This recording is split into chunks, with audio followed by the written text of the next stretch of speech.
We will start it. Economic expansion.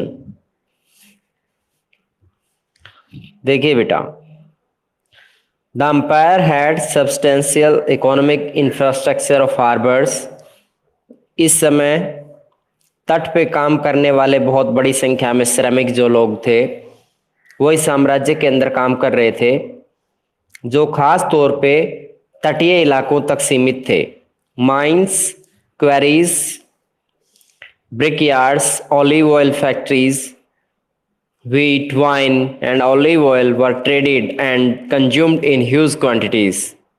And they came mainly from Spain, the Gallic provinces, North Africa, Egypt, and to a lesser extent, Italy, where conditions were best for these crops. यहाँ बताया गया है कि जहाँ खदानों का काम चल रहा था, खुदाई का काम चल रहा था, विभिन्न प्रकार के खनिज पदार्थ निकाले जा रहे थे, ईंट भट्ठों पर, जैतून के तेल की फैक्ट्रियों में बड़ी मात्रा में उत्पादन का काम होता था। गेहूं, जौ से बनने वाली शराब, ऑलिव ऑयल, जैतून का तेल बड़ी मात्रा के अंदर बनता था, व्यापार होता था, उसका इस्तेमाल करते थे। ये मुख्यतः स्पेन से मंगवाया जाता था, गैलिक प्रांतों से, उत्तरी अफ्रीका से, इजिप्ट से। अब आगे देखिएगा, liquids like wine and olive oil were transported in containers called amphorae. तरल पदार्थ की ढुलाई जो थी वो मुख्यतः एक प्रकार के कंटेनर्स में होती थी जिनका नाम एम्फोरे होता था। The fragments and shirts of a very large number of these survive. Monte Testaccio in Rome is said to contain the remnants of over 50 million vessels, and it has been possible for archaeologists to reconstruct the precise shapes of these containers, tell us what they carried and exactly where they were made by examining the clay content and matching the finds with clay pits throughout the Mediterranean. यहाँ ये बताया गया है कि बड़ी मात्रा में तरल पदार्थ की ढुलाई के लिए एम्फोरे जैसे बर्तन इस्तेमाल में लिए जाते थे। मोंटे टेस्टिक्यो, जो कि रोम के अंदर एक स्थान का नाम है जहां पर बड़ी संख्या में इस तरह के बर्तन टूटे हुए मिले हैं। लगभग 50 मिलियन वेसल्स वहां से प्राप्त हुए हैं, जो कि इतिहासकारों के लिए या पुरातत्वविदों के लिए इतिहास पुनर्निर्माण के लिए भी बहुत सहायक सिद्ध हो सकते हैं। एग्जैक्टली इसमें पता नहीं लगाया गया है कि इसमें क्या जाता था, लेकिन इतना श्योर है कि शायद इसके अंदर तरल पदार्थ की ढुलाई होती थी, क्योंकि इसमें क्ले कंटेंट भी इसमें लगाया गया है, यानी चिकनी मिट्टी का लेप इसमें लगाया गया है ताकि इसमें लीकेज ना हो। और ये भूमध्य सागरीय क्षेत्र के अंदर इस तरह की चीजें काफी मात्रा में मिली हैं। In this way we can now say with some confidence that Spanish olive oil, to take just one example, was vast commercial enterprise that reached its peak in the years 140-160। 140 से लेकर 160 के दशक के दौरान स्पेन से आने वाला जैतून का तेल सबसे महत्वपूर्ण आर्थिक समृद्धि की वस्तु हुआ करता था। The Spanish olive oil of this period was mainly carried in a container called Dressel 20। इस समय पर स्पेन से आने वाला जैतून का तेल ड्रेसल 20 नामक कंटेनरों में ढोया जाता था। After the archaeologist who first establish it's form, आज के पुरातत्वविदों ने इस तरह के बर्तन के विषय में जानकारी प्रदान की है। If finds of Dressel 20 are widely scattered across sites in the Mediterranean.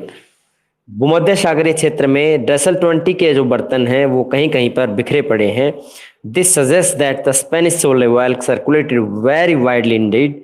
वास्तव में स्पेन से आने वाला जैतून का तेल बहुत ज्यादा मात्रा में सर्कुलेट किया जाता होगा, बांटा जाता होगा।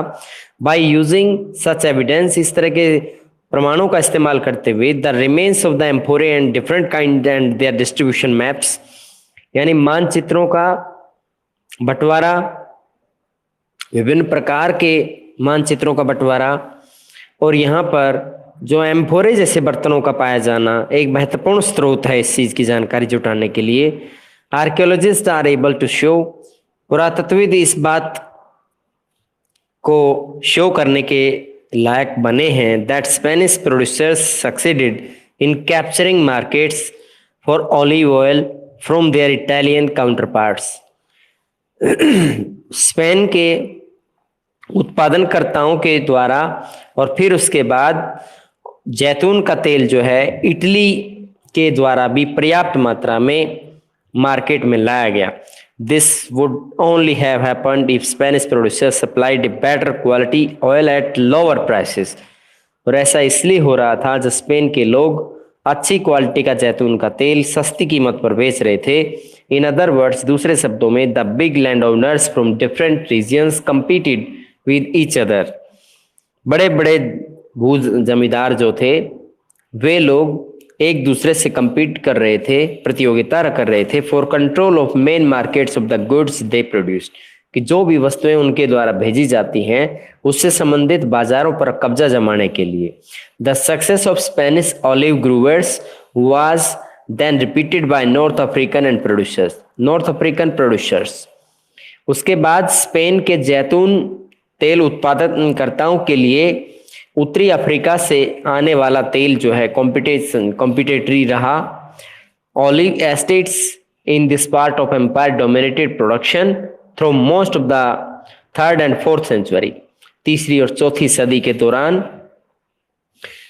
अब इस क्षेत्र का दबदबा साबित होने लगा, बढ़ने लगा। लेटर आफ्टर 425 425 ईस्वी के बाद north African dominance was broken by the east.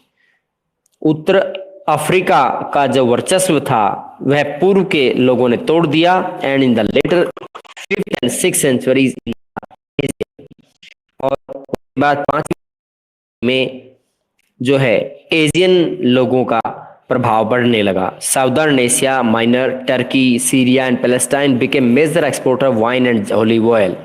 इस समय पर दक्षिणी एशिया माइनर के देश जैसे तुर्की है, सीरिया है, फिलिस्तीन है, इस तरह के देश जो है शराब के निर्यात में और जैतून के तेल के उत्पादनकर्ताओं के रूप में उभरे।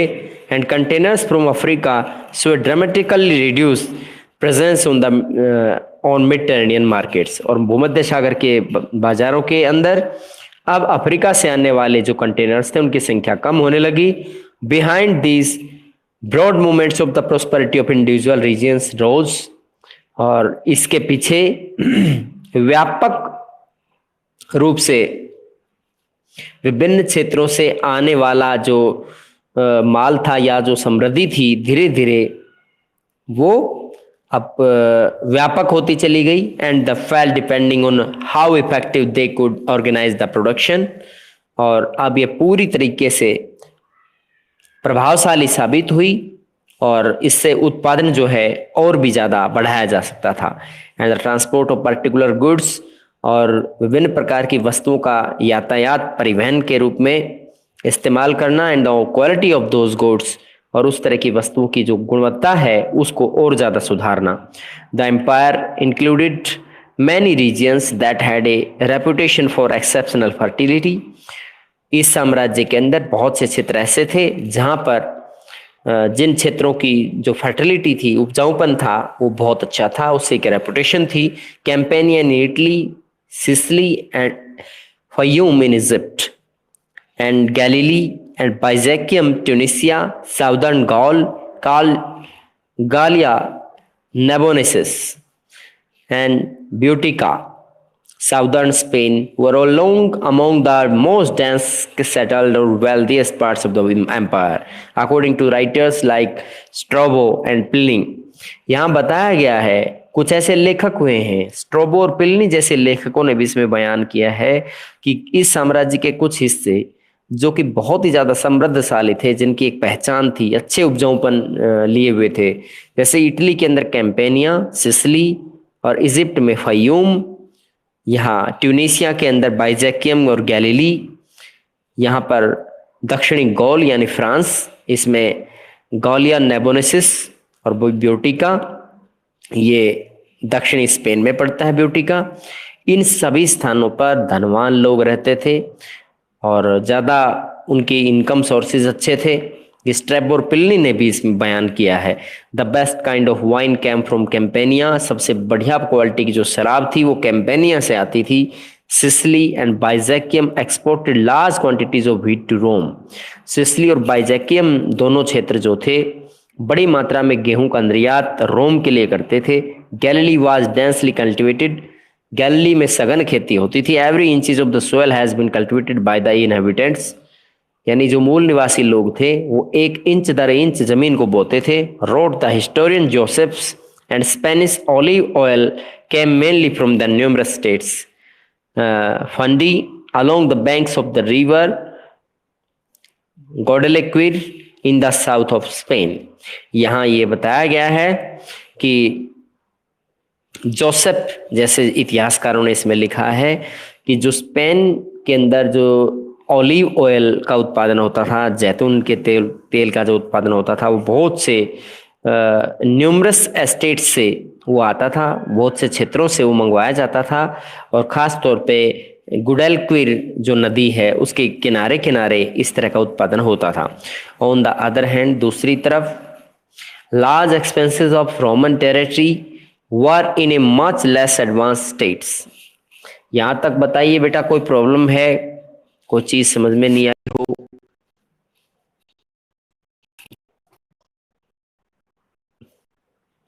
अब हम आगे चलते हैं।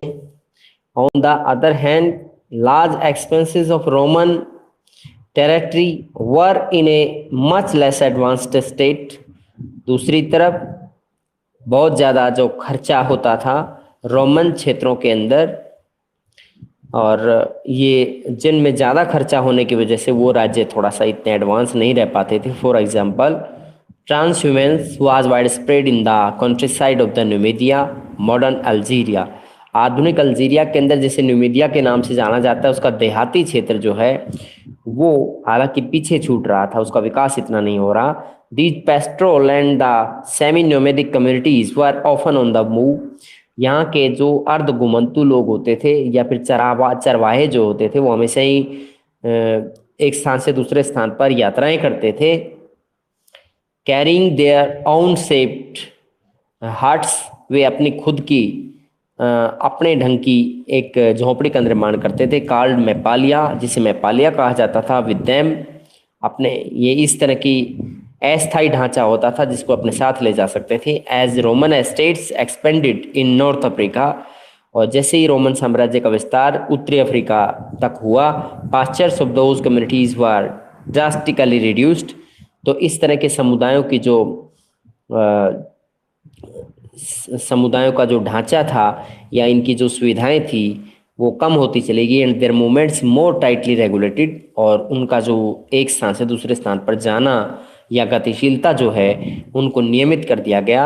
Even in Spain north was much less developed, यद्यपि स्पेन जो है उत्तरी दिशा के अंदर इतना ज़्यादा विकास उसका नहीं हुआ था। Inhabited largely by the Celtic speaking peasantry, यहाँ के जो किसान थे कैल्टिक भाषा बोलते थे। That lived in the hilltop villages called castella, ये पहाड़ी क्षेत्रों के शिखरों के आसपास रहते थे जिन्हें कैस्टेला के नाम से जानते थे। When we think of the Roman Empire we should never forget these differences.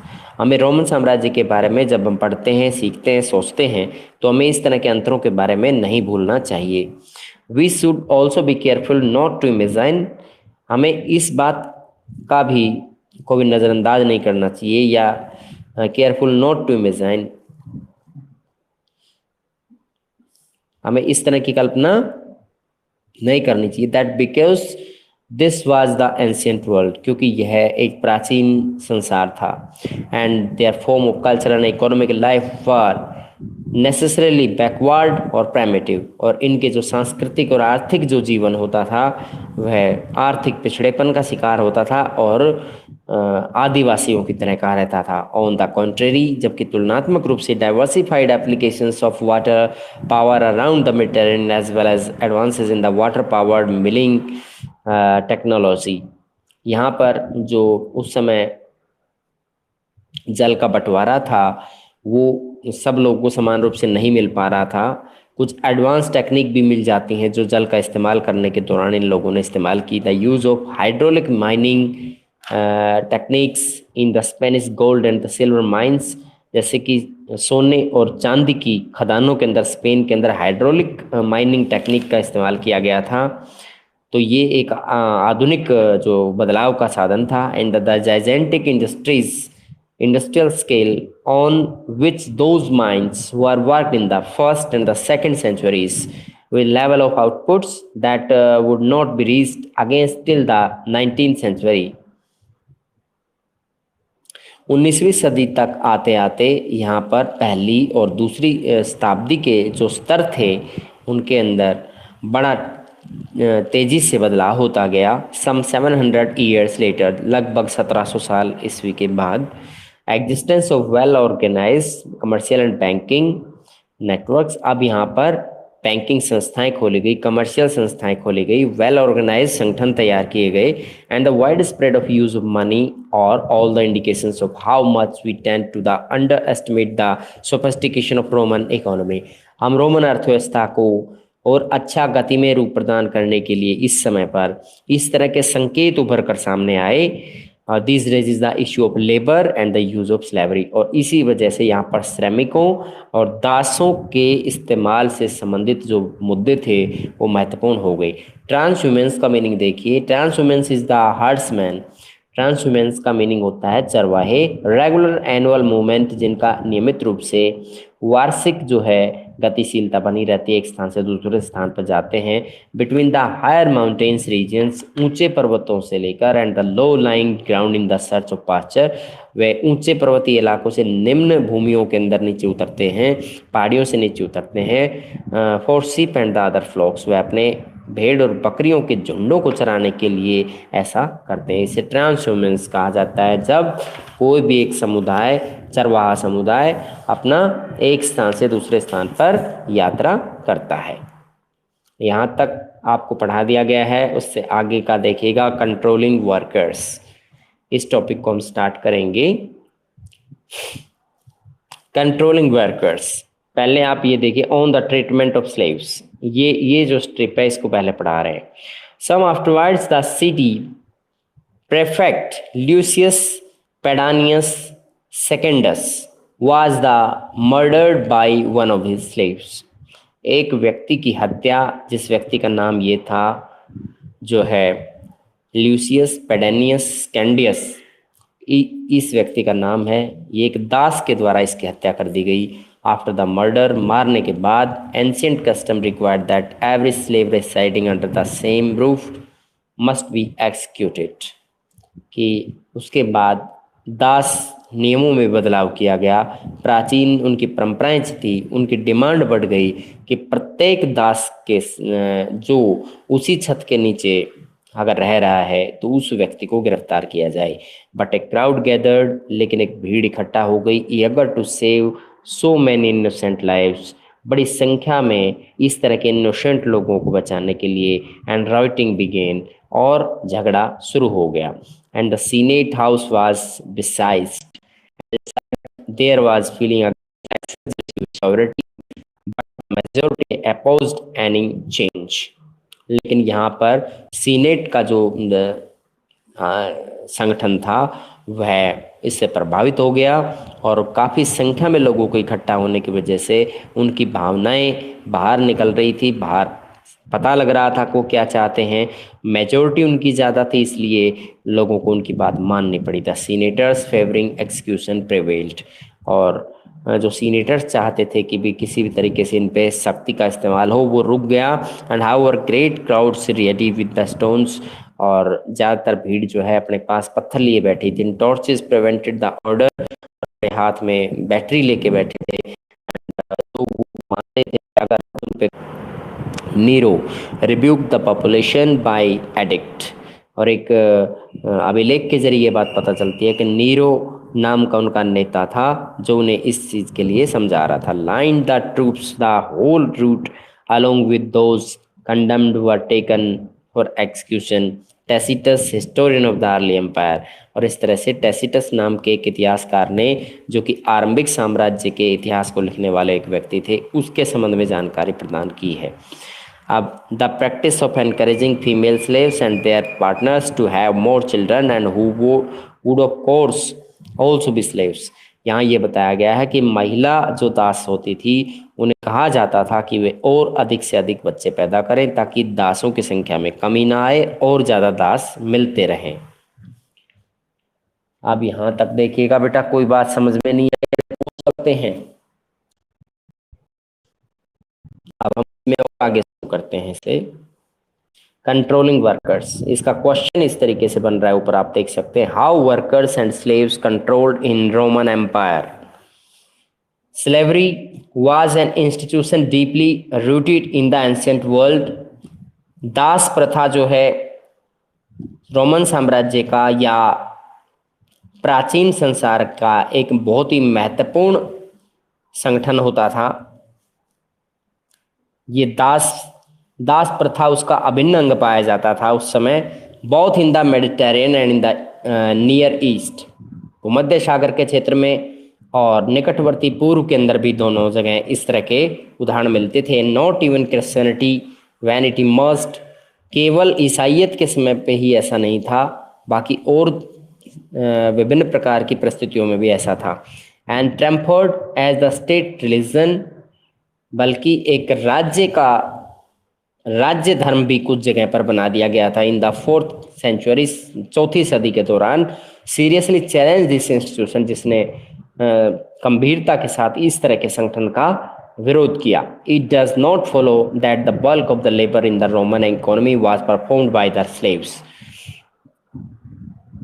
It does not follow, ये अनुसरण नहीं करते थे कि रोमन साम्राज्य में जो अधिकतर काम हो रहा था श्रमिकों के द्वारा करवाया जा रहा था और उनका नाम भी नहीं होता था। That may have been true of large parts of Italy in the republican period, और इस तरह का रिपब्लिकन जो पीरियड है उस दौरान इस तरह का that may have been true of large parts of Italy in the republican period, और ऐसा इटली के बड़े क्षेत्र में हो रहा था जहां पर उस समय रिपब्लिकन सिस्टम लागू था, यानी गणराज्य प्रणाली जब लागू थी। Under Augustus there were still 3 million slaves in the total Italian population of 7.5 million. 7.5 million की कुल आबादी के अंदर 3 मिलियन लोग उस समय दास हुआ करते थे, जो ऑगस्टस के शासनकाल का एक उदाहरण हमारे सामने है। But it was no longer true of empire as whole, लेकिन ये पूरे साम्राज्य की सच नहीं है, ये सच साबित नहीं किया जा सकता इसे। Slaves were an investment, slave अपने आप में एक इन्वेस्टमेंट होता था, एक निवेश होता था एक तरह का। At least one Roman agricultural writer advised landowner against using them in context where too many might be required, for example for harvest, or where their health could be damaged, or example by malaria। यहाँ क्या बता रखा है कि उस समय के जो लेखक होते थे वो भी इसे ठीक मानते थे कि जो बड़े बड़े जमींदार थे वो पैसा लगाना, अपनी ज़मीन के अंदर पैसा लगाना चाहते थे, लेकिन उनके लिए भी ये बहुत बढ़िया था कि वो इस तरह के श्रमिकों को खरीद लें, क्योंकि उन पर कोई बीमारी का प्रभाव उन पे हो सकता है, फसलों की कटाई के समय भी इस तरह के लोगों की ज़रूरत पड़ सकती है। And these consideration were not based on any sympathy for the slaves, और इस तरह का समझौता होने की वजह से इन लोगों को किसी तरह की कोई सहानुभूति दासों के साथ नहीं होती थी। But on hard economics calculation, बल्कि एक कठिन जो है आर्थिक गणना वो लगाते थे। ऑन द अदर हैंड, दूसरी तरफ, if the Roman upper classes were often brutal towards their slaves, जो रोमन के अंदर जो उच्च वर्ग के लोग होते थे उनका दासों के प्रति और भी बुरा व्यवहार था। Ordinary people did sometimes so much more compassion, और सामान्य लोग उनके प्रति बहुत ही ज़्यादा कभी कभी कंपेशन दिखाते थे। See what the historian says about a famous incident that occurred in the region of Nero. Nero के शासनकाल में एक बार इसी तरह की एक इंसिडेंट हुआ था, एक घटना हुई थी, जो कि इतिहासकारों ने अपनी एक पुस्तकों के अंदर विवरण दिया है। यहाँ तक आगे चलें। अंशु, मधु, बेटा, as warfare became less widespread with the establishment of peace in the first century, पहली सदी के अंदर युद्ध, दंगे, युद्ध के खर्चे बहुत कम हो गए क्योंकि उस समय शांति की व्यवस्था बनी रही, युद्ध नहीं हुए। The supply of slaves tended to the decline, और दासों की जो पहुंच हो रही थी या दासों की जो सप्लाई थी वो भी रुक गई, कमजोर पड़ गई थी। Users of slave labour thus had to turn either to slave breeding, जिन लोगों ने श्रमिकों को रखा हुआ था उन लोगों ने स्लेव ब्रीडिंग को अपना लिया था, यानी दास प्रजनन को महत्व दिया। उनका मानना था ये दासों को उत्पादन करने का एक सस्ता तरीका है। To cheaper substitute such as wage labour which was more easier indispensable, और इसलिए वो इसको ज़्यादा सस्ता मानते थे, ज़्यादा व्यवहारिक भी मानते थे। In fact free labor was extensively used on public works at the Rome precisely। यहाँ ये बताया गया है कि व्यापक तरीके से सार्वजनिक कार्यों के दौरान रोम के अंदर इस तरह की पब्लिक का इस्तेमाल होने लगा, फ्री लेबर का इस्तेमाल होने लगा। Because an extensive use of slave labour would have been too expensive, क्योंकि एक व्यापक रूप से दास श्रम का इस्तेमाल व्यापक रूप से होने लग गया था। Unlike hired workers and slaves had to be fed and maintained throughout the year, which increase the cost of holding this kind of labour. और उस समय इस तरह के जो श्रमिक थे या इस तरह के जो दास थे उनसे कुछ लोग तंग आ चुके थे। Unlike hired workers and slaves had to be fed, कभी कभी दास भी तंग आ जाते थे अपने मालिकों के से। Maintain through out the year, पूरे साल इनको मेंटेन करके रखना होता था। विच increase the cost of holding the kind of labour, और श्रमिकों को अपने पास रखना खर्चीला साबित हो रहा था। This is probably why slaves are not widely found in agriculture of the later period. इसलिए बाद के समय के दौरान कृषि के क्षेत्र में इस तरह के दासों को व्यापक रूप से शायद नहीं पाया जाता था, at least not in the eastern provinces, यहाँ तक कि पूर्वी क्षेत्रों में भी ये नहीं मिलते थे। ऑन द अदर हैंड, दूसरी तरफ दे एंड फ्रीडमैन, और वे अपने आप को यानी आज़ाद रखना चाहते थे। That is slaves who had been set free by their masters, और ऐसे लोग जिनको उनके मास्टर्स ने या भूस्वामियों ने उन्हें छोड़ दिया था, were extensively used at business managers, और वे अब बिजनेस मैनेजर्स के रूप में इस्तेमाल करने लगे थे या उनका रूप में काम करने लगे थे। Where obviously they were not required in large numbers, क्योंकि उन्हें बड़ी संख्या में इस तरह के श्रमिकों की ज़रूरत नहीं थी। Masters often gave their slaves or freedom capital to the run businessmen on their behalf or even businesses of their own, और जो उनके मालिक थे वो उन्होंने अपने स्लेव्स को इस तरह का अधिकार दिया हुआ था या फ्रीडमैन को अपना अधिकार दिया हुआ था कि वे अपना खुद का बिजनेस सेटल कर सकते हैं और उसे चालू रख सकते हैं। तो यहाँ तक बताओ बेटा, कोई प्रॉब्लम है?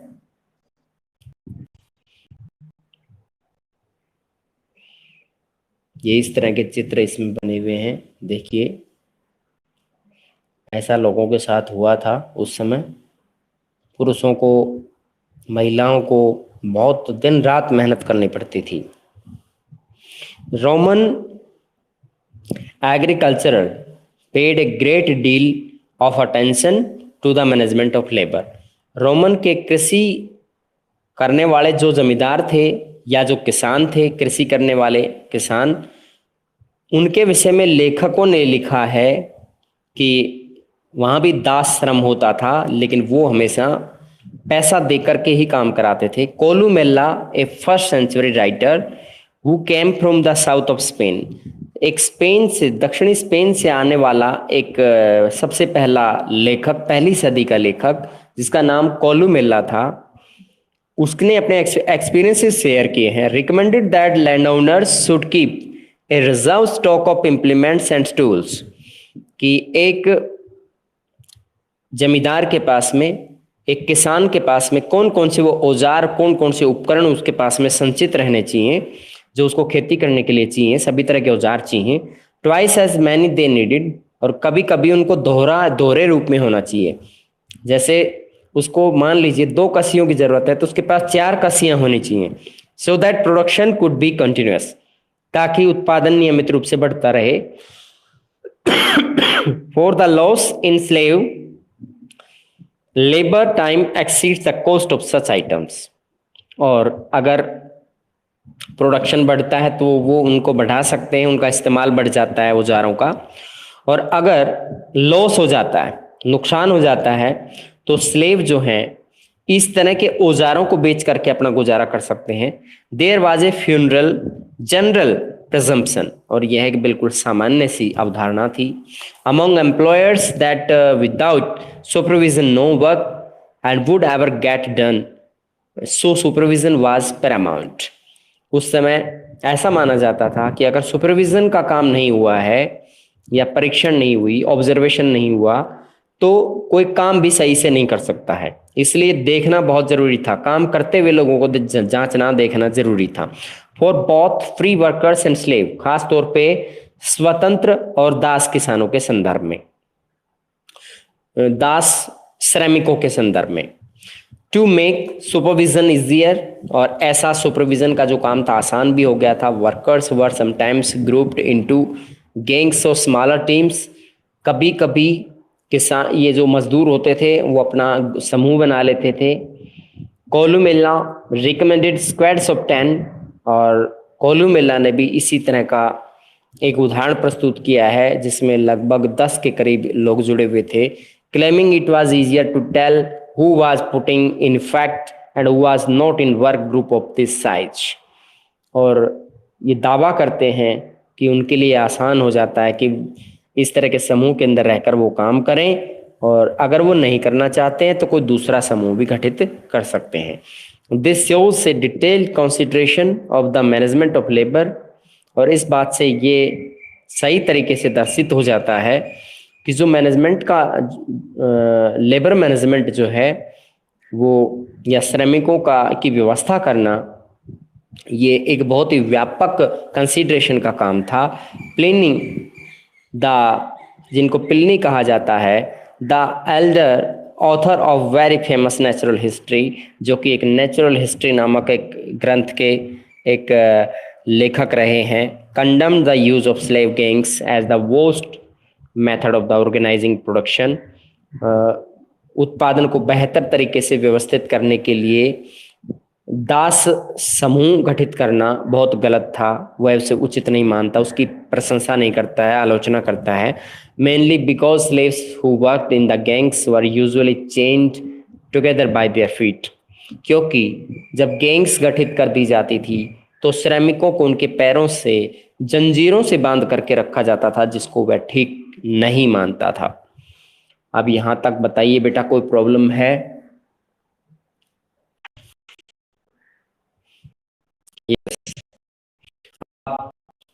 कोई भी टॉपिक पूछ सकते हैं, या इस टॉपिक के अंदर कहीं से कोई बात समझ में नहीं आई हो तो पूछ सकते हैं। Controlling workers on the treatment of slaves, economic expansion, ये सारा कंप्लीट टॉपिक पढ़ा दिया गया है। यहाँ पे हम देख सकते हैं इसके अंदर ये सिलेंडर टाइप चीज़ें रखी हुई हैं, इसको ड्रेसल 20 कह लीजिए, एम्फोरे कह लीजिए, धातु के बने होते थे, जो कि स्पेन से भारी मात्रा के अंदर इस तरह के ऑलिव ऑयल मंगवाया जाता था, और धीरे धीरे करके बाद में अफ्रीका से भी मंगवाया गया, पूर्वी क्षेत्रों से मंगवाया गया, और बड़ी बड़ी चुनौतियां आपस में एक दूसरे के लिए वो बने। रोमन साम्राज्य के अंदर होने वाली आर्थिक गतिविधियों के बारे में हमने खूब आराम से इसमें चर्चा की है। अब इस पे जो टॉपिक पे बेस जो क्वेश्चंस हैं वो नोट कर सकते हो, इसमें क्वेश्चन बना सकते हो। What were the economic activities in Roman Empire, और उससे अगला जो अब भी डिस्कस किया गया है question, how workers and slave controlled in Roman Empire, ये है इस क्वेश्चन का तो इसमें पूरा कंप्लीट नहीं लिखना होता है, जितना इससे रिलेट कर रहे वो आपको राइट कर लेना है।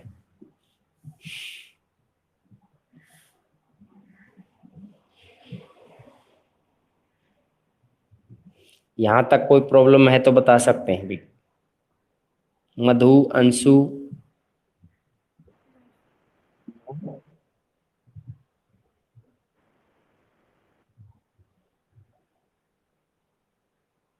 ठीक है, तो आप लीव कर सकते हैं बेटा।